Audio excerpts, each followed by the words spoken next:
warahmatullahi wabarakatuh. Rekan sahabat, hari ini, malam ini adalah malam anugerah para Justice Paralegal Award yang dilaksanakan di sebuah hotel di Jakarta.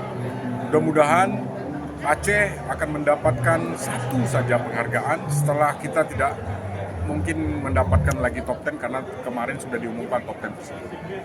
Acara ini dihadiri oleh paralegal alumni yang dari 2023 dan juga paralegal 2024 yang diadakan oleh Kemenkumham BPHN, dan semoga kita di sini akan mendapatkan dari nominasi-nominasi yang ada.